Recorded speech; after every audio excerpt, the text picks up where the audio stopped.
going to finish up the rest of the exhaust stuff. The exhaust is on, that's good, but the problem now is that my air-fuel ratio is pretty much just disappeared. It's at 0, which is not good. When I took it out before, it looked a little bent, so I'm gonna pull the other one that I have as a spare. So I was trying to sell, but I guess no need to sell it now. See if we can slap that in, see if it makes a difference, and go from there. And then we can go for a drive. Finally, go for a drive. Got the spare. Let's lift this thing up again. Just need to get this out because we're doing something else too. So let's do a little YouTube magic. 1, 2, 3, ta-da. All right, so now that we got all that off, we're pretty much gonna be replacing this because it's been, I mean, everything else is pretty much done, right? So it's just trying to get everything else to kind of match. So we're gonna get, well, we're not going to get, we have, oh, it's not out here. Hang on. We got a new piece.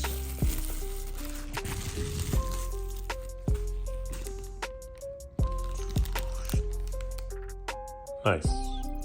This will kind of go along with all the rest of the silver we have going on inside. No, you can't really see anything from this side, but with all the silver we have in there, it'll kind of match along with it. So let's throw this in real quick. This should be the quickest of quick installs because it's should just drop right in.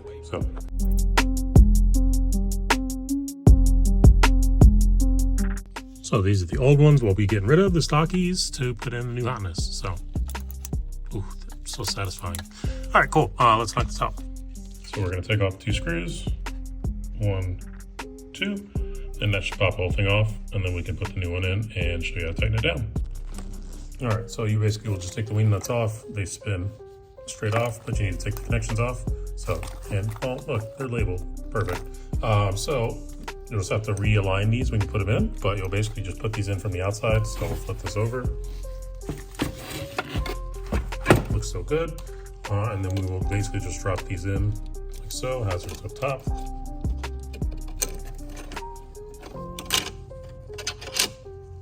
Boom, bada bing, bada boom. So I do wish the colors were different, but this isn't actual aluminum, I'm pretty sure. This is, so a little difference in color, but that's okay. It still matches with everything else I got going on.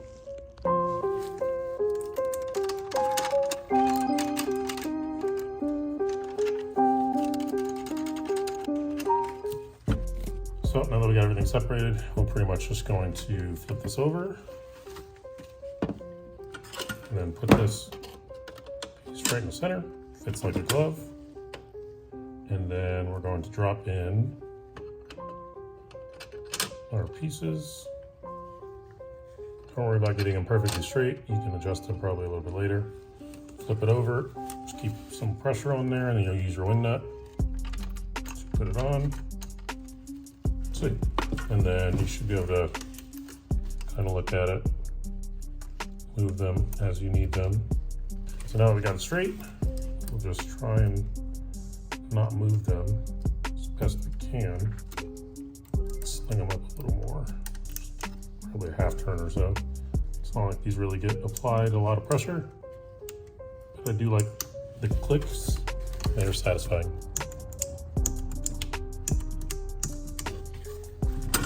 And then we can install this back into the car or back onto the back pieces. Again, labeled, pop-ups, hazard, and it should be plug and play from there.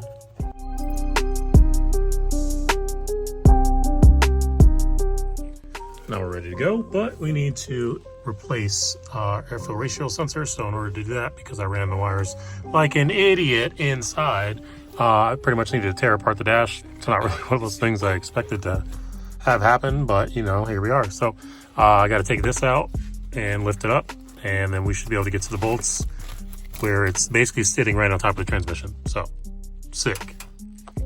So this is the old one. As you can see, it's pretty bent in comparison to the new one, which is not bent at all. So we'll throw this in, same sensor, just different make, I think. But otherwise, yeah, throw this in real quick and then test it out. All right, got the other one connected in there, tucked away again.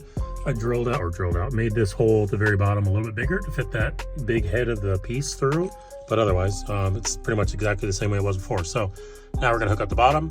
We'll throw this back on, and then we'll see the connection for all that stuff. So let's plug this stuff in real quick and then we'll go underneath. Just kidding. Last thing we have to do is put in our HVAC panel. Again, since we had everything else interior-wise done, just looking at the stock stuff that's left, there's not much left here. So also supporting Mabel with her cancer treatment. So we got some gauges, might as well. Especially since I had the original gauges that are over there, but I'm not using those anymore because I'm obviously using the link dash. So at least this way I can still bring Revlimiter with me in some way, shape, or form. So we'll get this installed and then we'll put everything back together.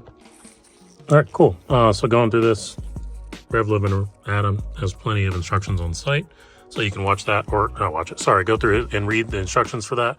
Pretty much to give you a synopsis of that, the AC button comes off by hand. So you can just pull that off, nice and easy.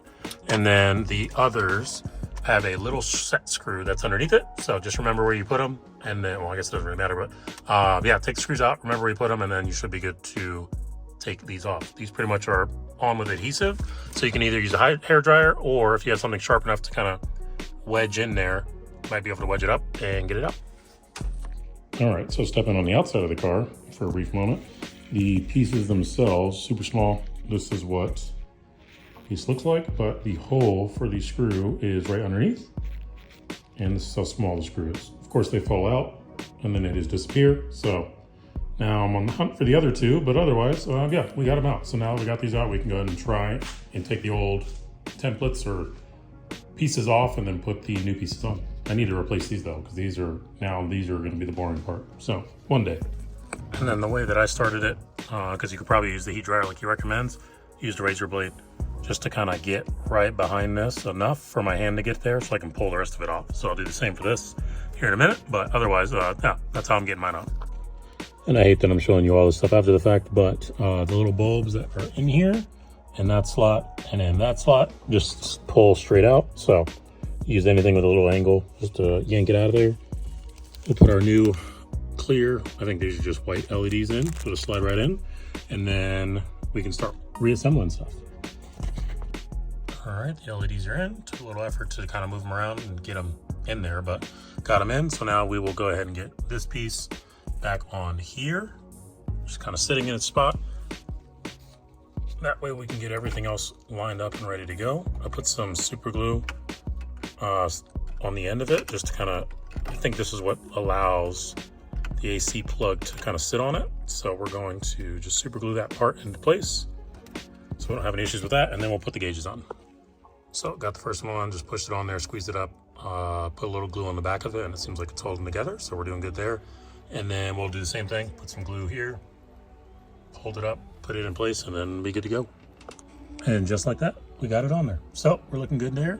Now we can just basically put everything back together and then be good to go. Put this on, finished product. Sweet, so we now have at the top left our air fuel ratio back, which is basically cam lambda. So we have that, we put a new battery in, now it's holding steady. So our alternator is charging. We're still gonna keep the other one as a backup because it's just a used one, but yeah, man, it's warming up as we speak. Everything's looking good. We're back at it. For a drive, ignore the lifter tick. It's been a while since I started it and had it running for a good while, and it's cold out, so let's get into it. All right, so we're gonna have to make this quick because our alternator is not charging on our new battery that we just got. So we'll go for a quick drive, just see how it is, and then we'll come right back. Just kidding. It's good while we're actually driving, but it's not good when we're stopped. Cool. A little warm up.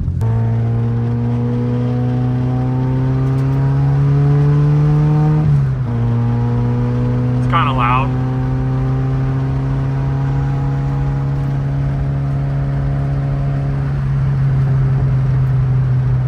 It's not terrible though.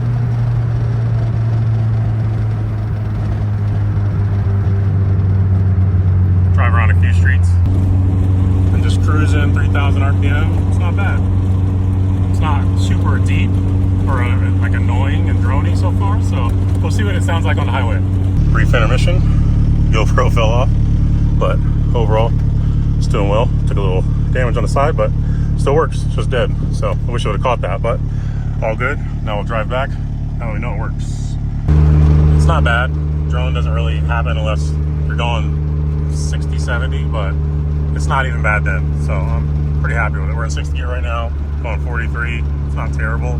We're at half throttle, quarter throttle, 1% throttle, not bad. All right, man. So just went for a drive. Everything worked out. The exhaust is still on there. Good amount of clearance. It sounds good.